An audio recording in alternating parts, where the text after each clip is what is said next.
mal de questions. Et que je pense que il y en a pas mal qui se posent des questions en mode qu'est-ce qui s'est passé. Aujourd'hui je vous réponds, je vous resitue. Et je vous explique tout ça très rapidement parce que j'ai pas envie de prendre votre temps. Et je m'en bats les couilles du watch time en fait, je veux juste vous parler et c'est tout. Petit disclaimer, la vidéo elle est faite à l'arrache, ça veut dire il y a du bruit dans mon appartement à l'extérieur. Et je suis dans des conditions un peu de merde, je filme juste avec mon vieux Tascam de l'époque. Et j'espère que ça suffira quand même. Et j'ai les cheveux 4 fois trop longs. Bref, beaucoup de changements peut-être. Je ne sais pas, à vous de me dire si physiquement ça a changé, peut-être pas. J'ai toujours la même gueule de con.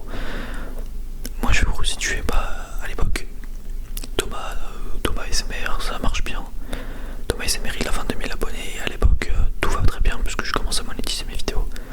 Le PC que j'ai actuellement je l'avais acheté avec la thune de l'époque, c'est-à-dire que je m'étais fait à peu près 700 balles sur YouTube. À 14 ans c'est incroyable en fait, quand tu te fais 700 balles après j'avais tellement bossé pour ça, je me rends compte que j'avais vraiment passé des heures.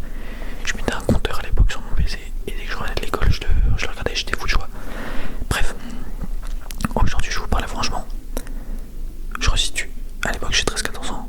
À l'époque je suis fan de l'ASMR, mais ça fait un peu pitié. Voilà, ça fait pitié parce que il est vrai que l'ASMR c'est pas mal critiqué.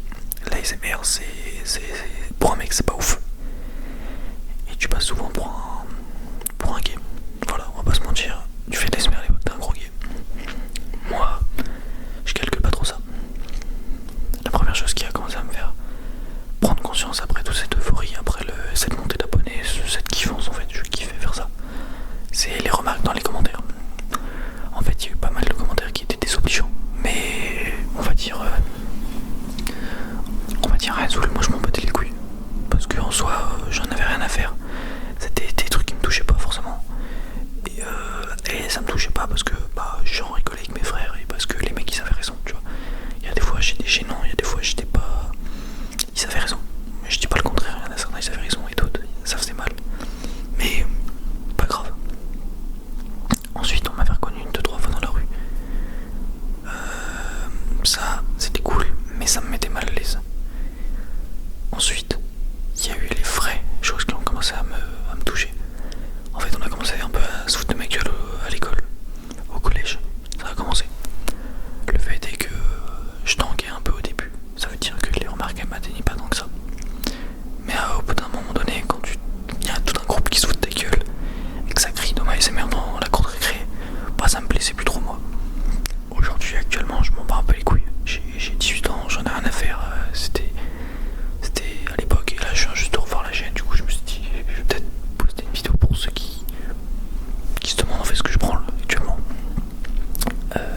Et puis ceux qui se demandent juste surtout pourquoi il s'est cassé comme ça, pourquoi il a arrêté du jour au lendemain.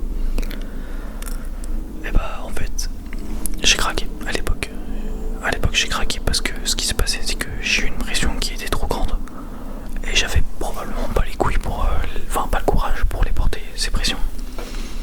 C'était multiples les pressions, elles venaient de l'environnement, de l'extérieur, les mecs du collège, du lycée qui se foutent de ma gueule parce qu'arrivé au lycée, là les remarques elles sont hard.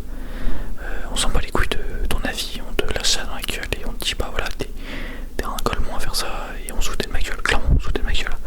Je vais être honnête, on se foutait fortement de ma gueule et ça me plaisait pas forcément. Après, est-ce qu'aujourd'hui je regrette? Potentiellement. Je devenais un mec qui était plutôt famous, je me faisais de la thune, c'était carré. Je faisais plaisir à certaines personnes, je faisais des vidéos qui marchaient en soi, ça marchait bien.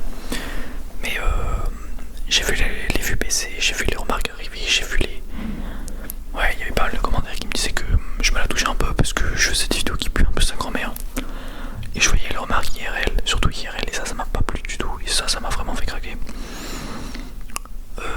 Écoutez, je pense que je dois des excuses à tous ceux que j'ai déçus.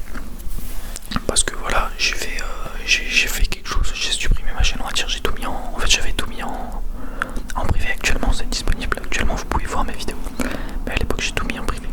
Donc j'espère que ceux qui voulaient voir ça peuvent actuellement le voir. Voilà, moi j'ai un autre à vous dire, je vous fais plein de gros bisous.